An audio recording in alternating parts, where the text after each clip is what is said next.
코로나19 백신 보급이 확대되면서 세계 경제가 인플레이션 국면에 접어들었다는 신호가 나오고 있습니다. 우리나라도 예외는 아닌데요. 소비자 물가가 9년 만에 최고 수준으로 상승하면서 지속적인 물가 상승을 의미하는 인플레이션에 대한 우려가 커지고 있습니다. 오늘 이슈 인사이드에서는 인플레이션과 금리 인상 가능성을 살펴보고 우리 경제에 어떤 영향을 미치는지 알아보겠습니다. 먼저 오늘 나와주신 두 분 패널 소개하겠습니다. 조갑재 계명대 경제금융학과 교수 나오셨습니다. 어서 오십시오. 네, 반갑습니다. 임규채 대구경북연구원 경제일자리연구실장 모셨습니다. 어서 오십시오. 반갑습니다. 네. 예. 지금 우리만이 아니고 미국에서도 인플레이션에 대한 우려, 그다음에 이것이 우리에게 영향을 미쳐서 우리에게도 인플레이션이 나타날 것이라는 전망, 위기감이 고조되고 있는 것 같습니다. 지난 한 주 내내 인플레이션에 대한 보도들이 연달아 보도가 되기도 했는데요. 먼저 인플레이션의 현재 상황에 대해서 두 분은 어떤 생각을 갖고 계신지 먼저 말씀을 듣고 본격적인 토론을 시작하도록 하겠습니다. 지금 세계적으로 인플레이션 우려가 확산되고 있는데 지금 상태 인플레이션이라고 볼 수 있을지요? 먼저 조갑재 교수님 먼저 말씀 주실까요? 예, 인플레이션의 개념은 물가가 지속적으로 상승하는 현상을 말하는데요. 최근의 그 데이터를 살펴보면요, 소비자 물가 지수의 경우에 미국의 경우에 4월달에 4.2%, 5월달에 5%를 상회하는 모습을 보이면서 이는 2008년 이후에 최고치를 경신하고 있고요.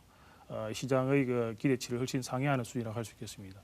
우리나라의 경우에도 5월달에 2.6%를 보임으로써 중앙은행의 목표치인 2%를 상회하고 있다고 할 수 있겠습니다. 물론 앞으로 데이터를 더 지켜봐야 되겠습니다만은 이에 대해서 앞으로 일시적인 현상이 그칠 것인가 혹은 중장기적인 현상으로 나타날 것인가에 대해서는 의견이 분분한 그런 상황이라고 할 수 있겠습니다. 중앙은행에서는 대체로 아직까지는 일시적인 현상이다라고 주장을 하고 있는데요.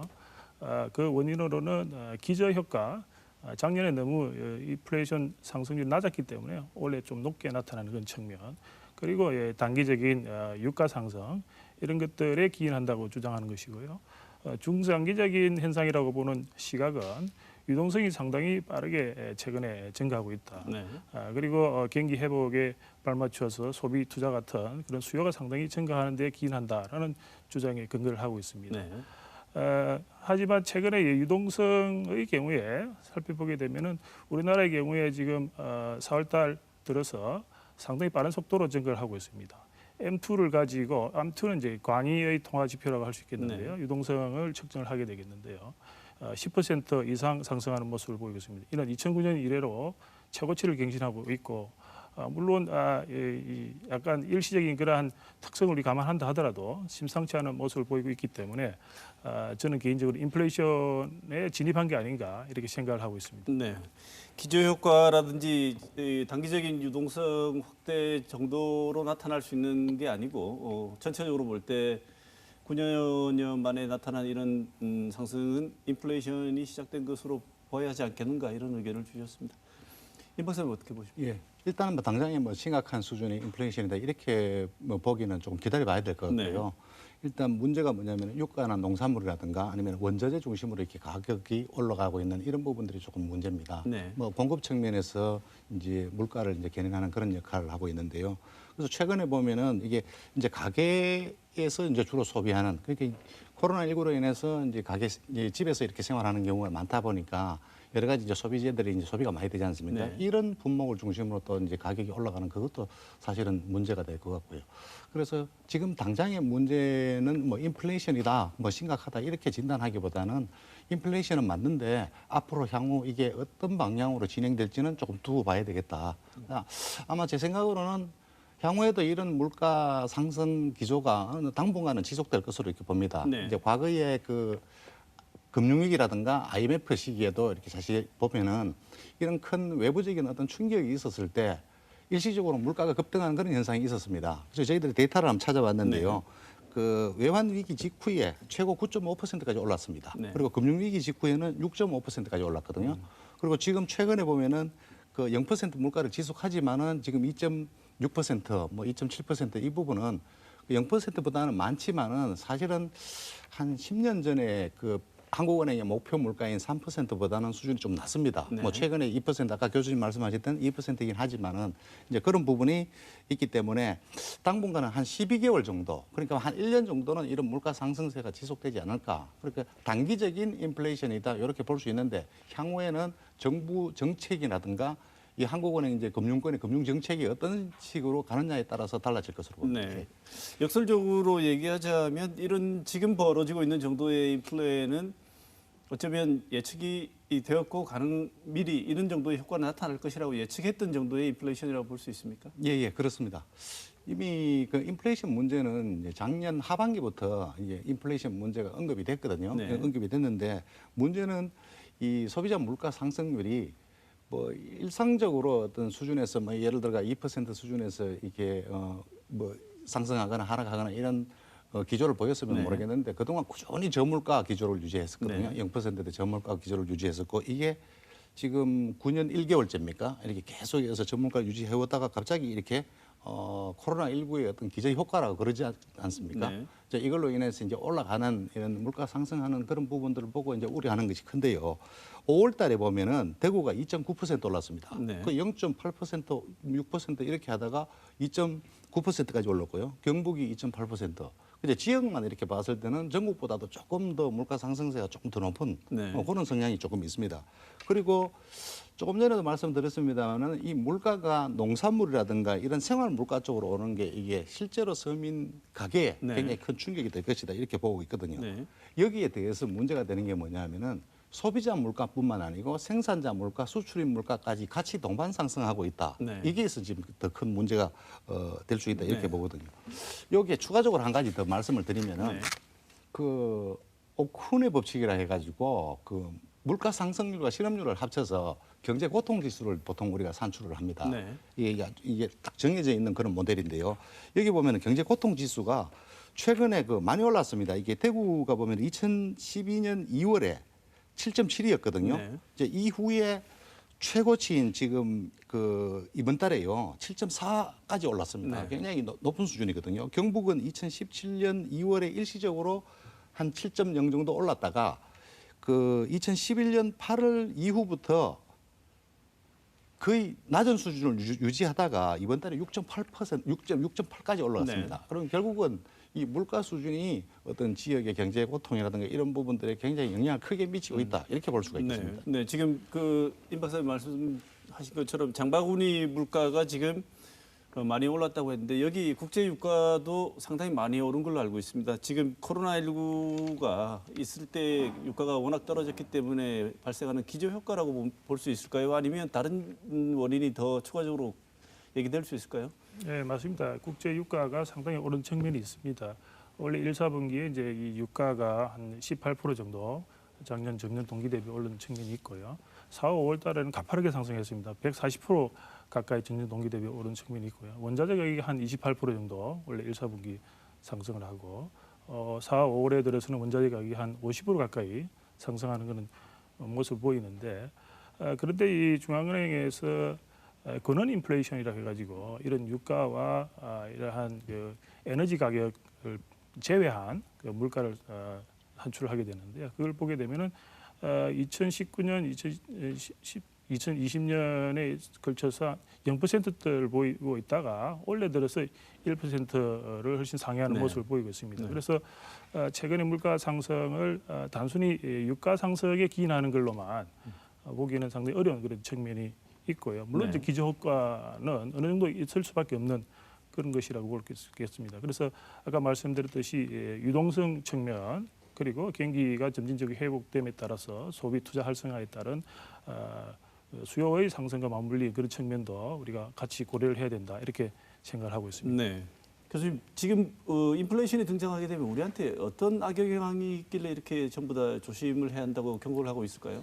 인플레이션을 안정시키는 것은 거시경제 정책의 가장 중요한 목표 중에 하나라고 할 수가 있겠습니다. 인플레이션이 없을 수는 없습니다. 균형 수준을 벗어나지 않는 그런 인플레이션은 사회적 비용이 적은데요. 균형 수준을 벗어난 예상치 못한 인플레이션은 사회적 비용이 상당히 크다라고 볼 수가 있겠습니다. 우선 경기에 있어서 불확실성을 높이게 되고요.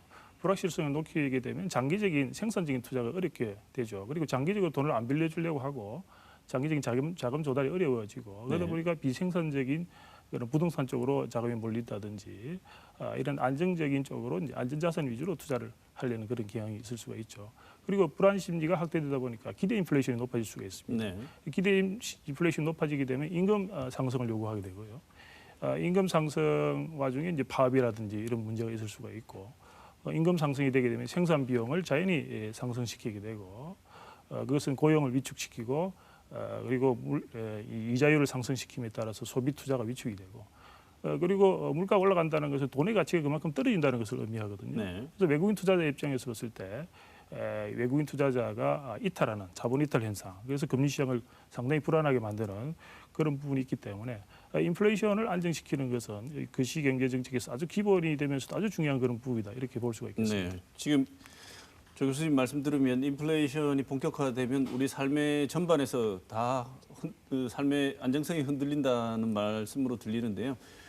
임 박사님, 우리 지역에서 인플레이션에 역시 주목하고 계실 것 같은데 인플레이션 조짐에 주목하시면서 우리 지역에 특히 인플레이션이 발생했을 때 약한 고리가 어디라고 지금 생각하고 계십니까? 실질적으로 보면은 인플레이션은 그 근로자들 있지 않습니까? 네. 매년 그 일정한 월급을 받는 정액 소득자들한테 오히려 불리하게 되는 그런 상황이 지금 그 일반적으로 나타나는 현상인데 우리 지역에서 보면은 대부분 이제 그 다른 지역들보다도 상대적으로 월 평균 임금이 낮습니다. 네. 임금이 낮다 보니까 인플레이션 현상이 나타나게 되면은 실질 소득이 오히려 줄어드는 거예요. 그 네. 임금 인상률이 사실은 그 인플레이션율보다 이렇게 낮은 경우가 발생을 하게 되면은 소득 수준이 굉장히 낮아지게 되는데 이렇게 되면은 뭐 저희가 보통 이제 우려하는 계층들이 이제 소득 1, 2, 3분위 정도, 그러니까 한 1, 2분위 정도 이분들한테 굉장히 좀 치명적이다 이렇게 볼 수 있겠거든요. 특히 우리 대구나 경북 지역에 이런 계층들이 상대적으로 적지는 않습니다. 네. 예, 좀 많기 때문에 이런 부분이 좀 우려가 되고요. 그 다음에 또 뭐냐면은 최근에 일어나고 있는 그런 뭐 부동산이라든가 뭐 이렇게 자산 투자 이런 데에서 이게 투자를 하는 사람들이 많지 않습니까? 네. 일종의 그 채무자들. 이 채무자들도 이 대구에 조금 상당히 많거든요. 근데 네. 이 채무자들한테는 오히려 조금 긍정적일 수가 있습니다. 물가가 올라가게 되면은 그만큼 그 뭡니까 채권자에 비해서 상대적으로 이제 유리한 측면이 있습니다만 문제는 뭐냐면은 이걸 돈을 빌려서 이렇게 하는 그런 부분들 때문에 조금 어렵지 않겠나 이런 생각이 좀 네. 들거든요. 또 한 가지 또 추가적으로 말씀드리면은 실제로 우리나라 경제에서 대구와 경북이 물론 뭐 세관을 어디를 통해서 통관을 하느냐에 따라 다르겠지만은요. 대구 경북이 그 무역 수지 흑자에 아주 주된 역할을 했었습니다. 네. 그래서 이게 인플레이션 생길 경우에 어떤 문제가 생기냐면은 그 오히려 수출보다도 수입 부분이 좀 커지는 과거에 한번 그런 이 현상이 있었습니다. 수입 부분이 커져서 그 무역 수지가 전반적으로 이렇게 축소되는 네. 그런 현상이 나타날 수도 있다. 이렇게 볼 수가 있겠습니다. 네. 예. 인플레이션이 벌어진다고 해서 사회 구성원 전체가 동일한 그 고통을 받거나 위기를 맞이하는 것이 아니고 국가적으로 봤을 때도 마찬가지 아니겠습니까? 지금 말씀하신 걸 들으면 인플레 현상이 심화될 경우에 우리 지역은 다른 지역보다 고통이 추가될 가능성이 굉장히 크다, 영향을 더 많이 받는다는 말씀이신가요? 그렇죠. 이게 그 산업 구조적인 측면을 이렇게 봐야 되거든요. 이제 과거에 이제 대기업들이 있다가 이제 외부로 빠지고 이러면서 전반적으로 이제 근로소득이나 이런 게 조금 낮아지는 그런 네. 현상이 있습니다. 뭐 1인당 그 월평균 임금을 봐도 그렇고요. 그렇기 때문에 다른 지역보다는 조금 힘들지 않겠느냐. 네. 특히 이제 대구를 이렇게 보게 되면은 전반적으로 서비스업이 한 80% 정도, 뭐 총생산에서 한 80% 정도 되지 않습니까? 이 중에서 그 음식점이나 도소업과 관련된 물가의 영향을 많이 받는 네. 이런 업종에 종사하던 근로자들도 많거든요. 네, 네. 또 이런 자영업자들도 많기 때문에 그래서 더 우려가 된다. 이런 네. 말씀드리고 싶습니다. 네. 예. 지금 전반적인 인플레이션 상황에 대해서 짚어봤는데 이 인플레이션 발생 가능성, 그다음에 이 지금 물가가 올라가는 이 문제를 두고도 미국도 마찬가지고 우리도 여러 가지 견해들이 있습니다. 모두의 조 교수님 말씀 주셨지만 이 학자들에 따라서 견해가 또 다르기도 하고요. 미국만 하더라도 지금 뭐 재무장관을 비롯해서 옐런 재무장관을 비롯해서 많은 정부 관료들은 이것이 오래 가지 않을 것이다. 그래서 잠깐 벌어지는 현상이다라고 자꾸 진정을 시키고 있고 상대적으로 실물적인 돈을 버는 것에 민감한 투자자들, 월가 같은 경우에는 벌써 걱정하는 목소리가 나오고 그것에 반응하는 움직임들도 있는 것처럼 보입니다. 두 분은 어떻게 생각하시는지 말씀을 좀 듣고 싶습니다. 먼저 조 교수님 어떻게 보십니까? 예, 최근 미국의 경우에도 유동성 증가세가 심상치 않은 그런 모습을 보이고 있습니다. 아까 말씀드렸듯이 M2로 측정한 유동성의 증가율이 원래 3월 달에 그 지표를 보게 되면 한 20%를 상회하는 모습을 보이고 있습니다. 이는 60년대 이래로 최고치를 갱신하는 그런 모습이고요. 그래서 이 국민 소득 대비 유동성을 측정을 해가지고 초과 유동성이 어떻게 되느냐 하는 것을 측정하는 것이 있는데 장기적인 추세치 대비 얼마만큼 초과했느냐 하는 추세치 그런 리포트들이 나오는데 그걸 보면 작년 2, 4분기에 11%포인트를 상회해서 연속적으로 지금 원래 1, 3분기까지 6%포인트 이상 상회하는 이런 모습을 보이고 있습니다. 이것은 전례 없던 높은 그러한 유동성이 높은 그런 상태를 보여주고 있는 것이죠. 그가 이 과거에 이제 2008, 2009년 때에 똑같이 양적 완화를 실시했던 시기하고 비교를 해보게 되면요. 2008년, 2009년 그 글로벌 금융위기 때 양적 완화를 실행했습니다만은 그때는 금융 충격이 은행권을 위주로 먼저 금융 충격이 왔기 때문에 금융권에서 대출을 축소하고 현금 보유 비율을 높이는 소위 말해서 지준율을 높이는 그런 상황을 맞이했습니다. 그래서 글로벌 금융위기 직전에는 이 지준율이 본원 통화 대비 5%였는데 2009년 봄에 글로벌 금융위기가 끝나는 그 직후에는 그것이 본원 통화 대비 50%까지 상승을 하게 되고 그러다 보니까 통화 성수가 급격하게 떨어지고 그래서 M2로 측정을 해보면은 글로벌 위기 직전과 직후에 비교를 해보면 별로 유동성이 증가하지 않는 이런 모습을 보인단 말이죠. 하지만 최근에 이제 코로나 팬데믹에 대응한 그런 양적 완화 같은 경우에는 상당히 이러한 양세가 상당히 다르다 이렇게 볼 수가 있겠습니다. 급격하게 유동성이 증가하는 모습을 보이고 있습니다.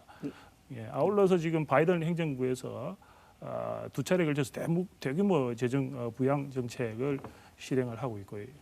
그것과 맞물려서 또 경기가 어느 정도 회복되고 있기 때문에 이런 부분을 감안했을 때 내년에는 2%를 상승하는 2%를 상회하는 그런 인플레이션 국면으로 상당 기간 지속이 되지 않겠나 이렇게 생각을 하고 있습니다. 지금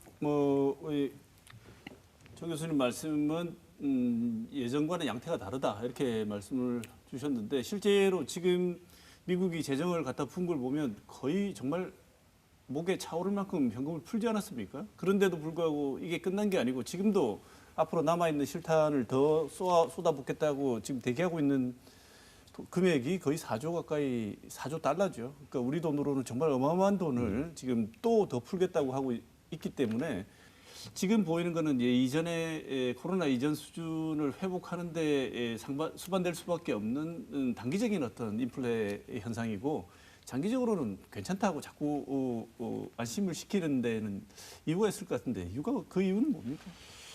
지금 대부분 그렇게 모든 산업의 어떤 매출액이라든가 생산이라든가 여러 가지를 이제 수출도 마찬가지고요. 대부분 이제 기저 효과다 이렇게 보고 있기 때문에 단기적으로 이런 현상이 나타났다가 다시 회복될 것이다, 정상적으로 돌아갈 것이다 이렇게 보거든요.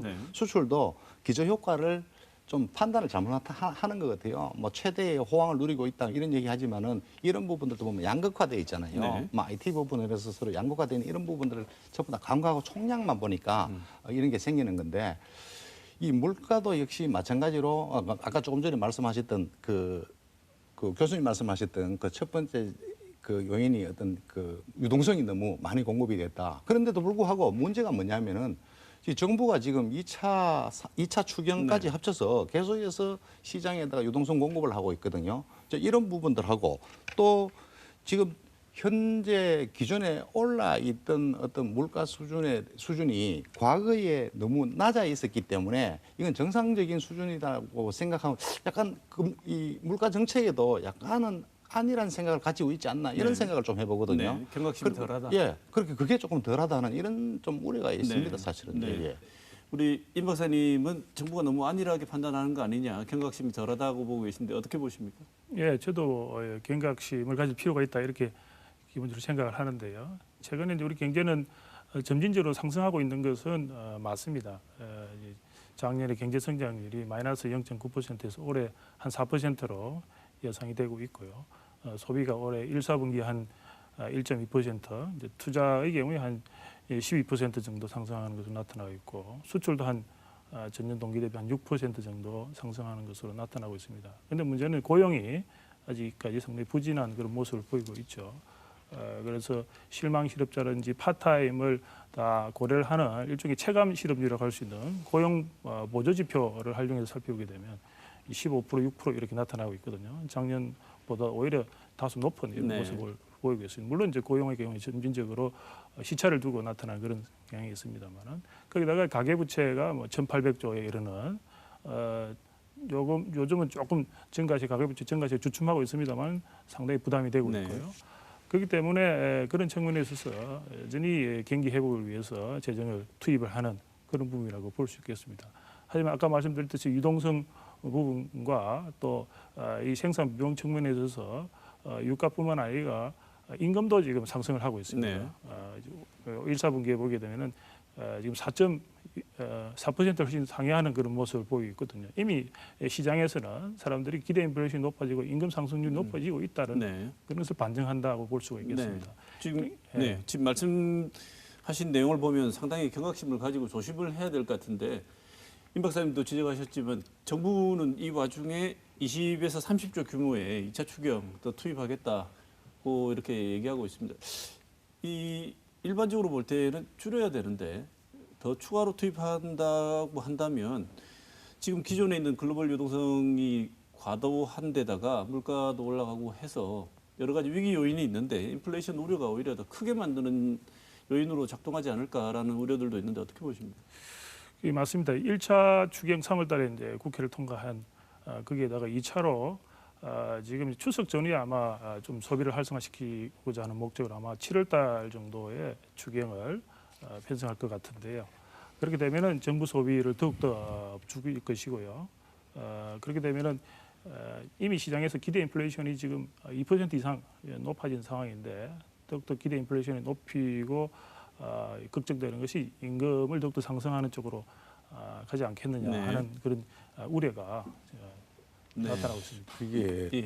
지금 정부가 실제로 지금 해야 되는 정책이 일종의 디스인플레이션 정책. 그러니까 이게 인플레이션을 억제하는 그런 정책을 펼쳐가야 되는데 네. 그 이 억제 정책이 조금 엇박자를 보이는 것 같아요. 이 보면은 재정 긴축과 금리 정책이 사실은 이렇게 동반돼서 같이 가줘야 되거든요. 네. 이제 과거에처럼 네. 일종의 그 폴리시 믹스 해가지고 이렇게 동반해서 같이 가는 그런 정책을 펼쳤는데 최근 들어서는 이게 지금 서로 반대로 가고 있습니다. 한국은행은 지금 금리 인상을 지금 예고를 하고 있거든요. 네. 금리 인상을 준비하고 있고 네. 정부는 그 유동성 공급을 위한 재정 확장 정책, 그러니까 이 확장 재정을 준비하고 있고 이런 상황에서 과연 이 물가를 잡을 수 있겠느냐 하는 그런 우려도 사실 있습니다. 네. 그래서 그게 지금 제일 걱정이 되는 거죠. 우리가 이미 이 미국 그 금리와 우리 금리가 뗄래야 뗄 수 없이 연동이 돼 있는 상태가 돼가지고 이 두 개를 따로 떼서 볼 수는 없겠습니다만 임 박사님 보시기에 미국이 지금 발표된 내용들을 보면 이 금리 인상이라든지 이런 테이퍼링의 가능성은 어떻게 보고 계십니까?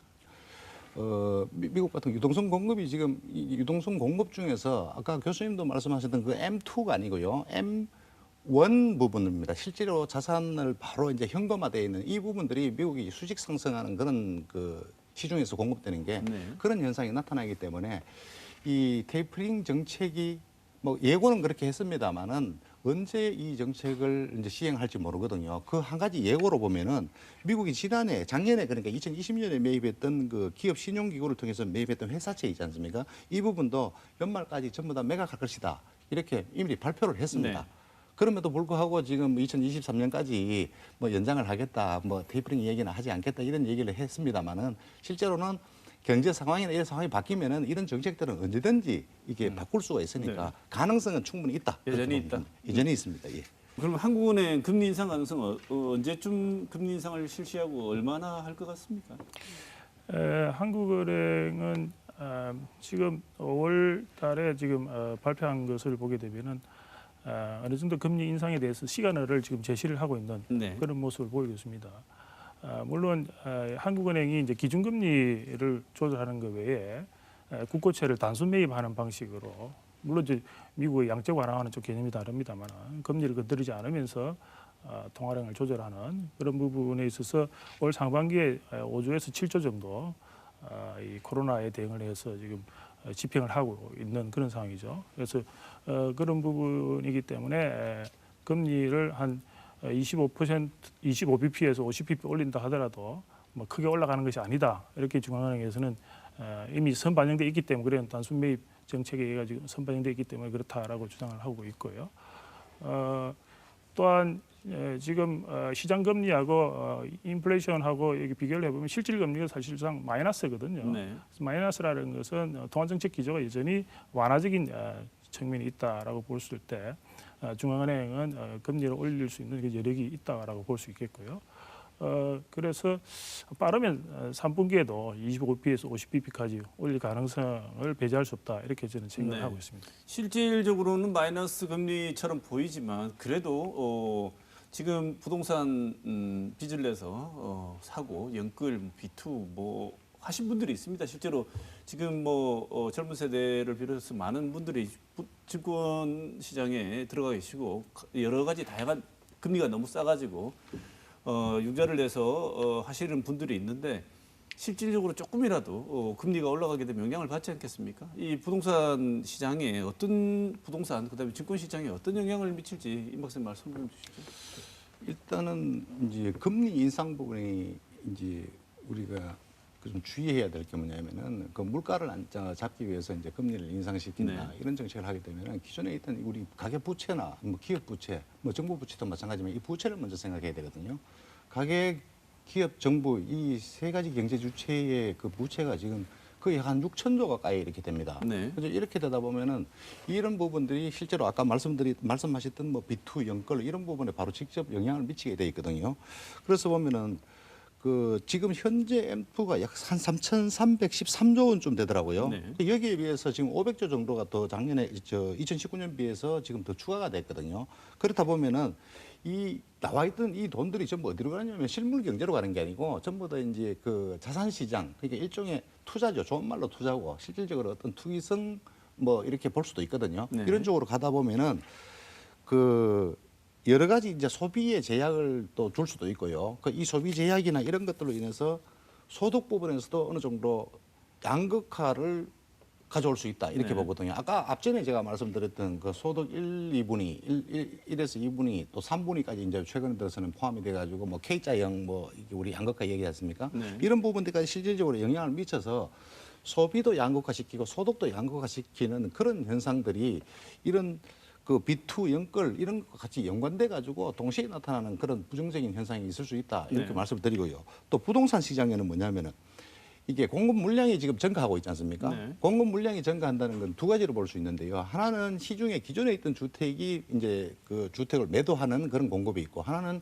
그 이제 뭡니까? 이 새롭게 분양하는 게 있지 않습니까? 네. 자, 이것들이 수요층이 1분위, 2분위는 그렇지만 3분위, 4분위, 5분위의 특성에 따라 가지고 이 수요가 달라지거든요. 네. 그러다 보면은 부동산 시장에도 이렇게 금리 인상이나 이런 걸로 인해서 자동적으로 가격 조정 현상이 나타날 수가 충분히 있다 이렇게 생각이 됩니다. 네. 특히 우리 대구 지역 같은 경우에 한계 기업이라고 말하는 기업들이 있지 않겠습니까? 지금 여기에서 조금만 더 금리 올라가 버리면 감당을 못하는 기업들이 있는 걸로 알고 있는데 지금 그 수준이 어느 정도 되고 어떤 영향을 받을 거라고 보고 계십니까? 예, 그 한계 기업에 대한 어떤 정부의 재정 그 지원 이런 부분들도 지금 계속해서 이루어지고 있거든요. 근데 지금 이게 실질적으로 보면은 뭐 기업들 회생시키는 그런 역할이 아니고 네. 겨우 그 근거리 우리가 뭐 링계를 가지고 그 연명을 한다 네. 이렇게 보시면 될 것 같은데요. 이게 지역적인 차원에서는 이게 구체적인 어떤 통계적으로 한계 기업이다 이렇게 확정돼서 나온 그런 데이터들을 찾기가 좀 어렵습니다. 네. 근데 최근에 보면은 그 지난번에 발표한 그 2020년 기업 경영 분석 그 결과를 갖다가 발표한 한국은행에서 얘기한 건데요. 이자 보상 비율이 100% 미만인 한계 기업의 비중이 34.5%라고 보면 네. 됩니다. 그러면은 우리 지역은 어떻게 보면 되느냐면은 그 수도권 이외에 뭡니까 호남권이라든가 영남권 자체가 전반적으로 기업들이 위축이 되지 않습니까? 네. 그 34.5%보다도 더 비중이 높다고 보시면 되거든요. 그래서 상대적으로 다른 지역보다도 조금 더 어렵지 않나 이렇게 보고 있습니다. 지금 34.5%가 전국 평균인데 우리 지역 같이 생각하면 거의 3분의 1 넘는 3분의 그렇습니다. 1이 아니고 예, 예. 거의 우리 같은 경우에는 뭐 40% 육박할 정도로 기업들이 위험한 상황이 봉착해 있다 이렇게 그렇게도 볼 볼 수 수 있겠습니다. 예. 이런 상황이라면은 정말 인플레이션이 전개된다면 우리 지역 같은 경우에는 위기가 굉장히 현실화될 수 있는 가능성이 크다고 볼 수 있겠군요. 예, 예. 개인과 기업이 인플레이션이 예상되는 지금 시기에는 금융이라든지 뭐 증권을 하고 계신 분이라든지 부동산 구매라든지 이런 거에 다 걸려 있는 부분들이 있기 때문에 어떤 대응을 하는 것이 필요한지 잠깐 말씀 주실까요? 개인이나 기업 예, 측면에서. 가게나 이제 기업의 경우에 이제 프로젝트라든지 자산 운용을 선택하는 데 있어서 결국은 뭐 두 마리 토끼를 잡아야 되겠죠. 즉 이제 수익성과 안정성을 추구를 해야 되는데요. 이렇게 이제 인플레이션에 따른 불확실성이 높을 경우에는 특히 이제 안정성에 보다 더 주력을 해야 되는 그런 측면이 있다고 할 수 있겠습니다. 기본적으로 안정성을 추구하는 데 있어서 우리 다 알고 있습니다만은 이 분할 매수라든지 분산 투자의 원칙이 있는 것이죠. 알고 있습니다만 실제 실행에 옮기는 것은 기업이나 개인 입장에서 또 다른 문제고 또 쉽지 않은 그런 현실적인 문제도 있을 수 있다라고 볼 수가 있겠습니다. 그리고 또 수익성도 추구를 해야 되겠죠. 이 와중에도 하지만 어떤 주식 시장이라든지 채권 시장 같이 금융자산 시장의 경우에 금리가 상승하게 되면은 좀 위축되는 그런 측면도 있습니다. 하지만 주식을 아예 투자를 해서는 안 된다라든지 뭐 채권을 아예 포기해야 된다든지 이런 접근보다는 주식 시장의 경우에도 예를 들어서 금리가 상승 시기에 또 소비가 회복되고 경기가 또 회복되는 그 측면도 있기 때문에 소비 회복이 과시화될 경우에는 그에 따른 수혜주도 있을 수 있는 것이고요. 또 채권의 경우에 이자가 상승하게 되면 채권 가격이 떨어지는 그런 측면도 있습니다만은 채권의 경우에도 채권의 원금을 이제 물가 연동시키는 그러한 물가 연동 채권이라든지 또한 쿠폰이라고 그러죠. 이 정기적으로 지급하는 표면 금리가 또 상당히 높은 그런 특성을 갖고 있는 또 상품들의 경우에 그런 금리 상승 및 이 물가 상승에 따른 그러한 부작용을 어느 정도 커버할 수 있는 그런 측면도 있다라고 할 수 있겠습니다. 그래서 이 특정 시장 내의 상품들을 면밀히 검토를 해서 이 선택과 집중을 하고 포트폴리오를 분산 투자하는 형태로 안정성을 추구하는 그런 원론적인 뭐 이야기를 할 수가 있겠습니다. 네, 그렇지만 최대한 보수적으로 네, 예. 지금은 과감한 투자를 할 때는 아니다. 그렇습니다. 네. 예. 오늘 그 주제가 인플레이션 현상에 대해서 짚어보는 시간이라서 자세한 토론을 더 깊이는 못 해봤습니다만 그 마무리로 인플레이션이 이제 본격화되고 좀 더 지금보다 훨씬 심화될 경우에 짧게 두 분 다 지적을 해주셨습니다만 정부가 어떤 정책적 수단 혹은 정책에 있어서의 방향성 전환이라든지 이런 걸 포함해서 정책적으로 이런 부분은 좀 더 다른 방향에서 검토가 필요하거나 추가적으로 검토가 필요하다고 생각되는 부분이 있으시면 두 분 말씀을 듣고 오늘 토론은 마무리하도록 하겠습니다. 먼저 임 박사님 먼저 예. 말씀 주실까요? 뭐 계속해서 이제 반복되는 말씀인데요. 그 지금 현재 좀 정부의 어떤 재정 정책하고 이제 한국은행의 금융 정책이 약간 엇박자를 보이는 그런 성향이 있습니다. 그래서 한국은행은 금리 인상 부분을 어느 정도 예고하고 있고 또 이 금리 인상을 예고하고 있는 부분이 사실은 그 유동성에 사실은 초점이 맞춰 있다고 개인적으로 생각이 되거든요. 그러면 정부는 일단 확장 재정 정책을 조금 신중하게 해서 예를 들어가 뭐 기업이라든가 가게에 조금 이렇게 선별적으로 이렇게 지급을 하고 또 시중에 유동성 공급을 어느 정도 시기를 조금 늦추는 쪽으로 이렇게 가면서 서로 이렇게 뭐라 그럽니까? 정책 조합 뭐 이런 부분들이 좀 잘 되는 방향으로 이렇게 가게 되면은 어느 정도 이 물가는 어느 정도 잡을 수 있지 않겠나 이런 생각이 들고 있습니다. 네, 예. 조 교수님 어떻게 보십니까? 팬데믹 시기에 막대하게 풀린 이 유동성이 경기를 어느 정도 회복시키는데 일조한 것은 사실입니다만은 우리가 경험하지 못한 새로운 위험을 대두시키고 있는 것도 사실입니다. 좀 더 임 박사님께서 말씀하셨듯이 통화정책과 재정정책의 조화 이런 것도 상당히 중요한 시기라고 보고요. 그것을 통해서 금융시장을 안정화시키는 데 보다 주력을 해야 되겠고요. 또한 보다 중요한 것은 이 민간 경제 주체, 가게나 기업이 기대 인플레이션, 기대 심리를 안정시키도록 정책이 보다 더 국민들과 이 소통을 통해 가지고 투명성을 제고시키고 또한 일관성을 보임으로써 기대 심리를 안정시키는 것이 보다 더 중요한 부분이 아닌가 이렇게 생각할 수가 있겠습니다. 네. 오늘 지금 여러 각도에서 우려가 제기되고 있는 인플레이션 현상을 짚어보고 경제에 미치는 여러 영향에 대해서 한번 생각해 보는 시간이었습니다. 조갑재 계명대 경제금융학과 교수, 임규채 대구경북연구원 경제일자리 연구실장 두 분 모시고 오늘 토론 좋은 말씀 나눠봤습니다. 두 분 말씀 감사드립니다. 오늘 토론 여기까지 하겠습니다. 고맙습니다.